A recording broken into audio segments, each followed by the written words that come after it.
In this video, I will show you how to find your IBAN on Santander. So this works if you're from the US, UK, wherever you are from.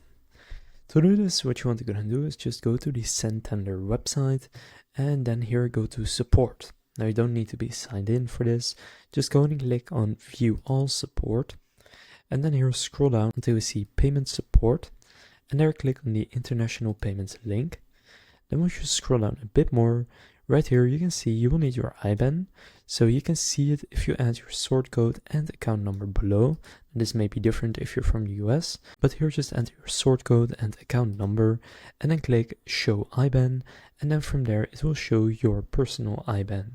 Now here you can see a few more ways to do this, so for example by checking your bank statements, so the IBAN is typically found on the first page of your statements and that's another thing you can do.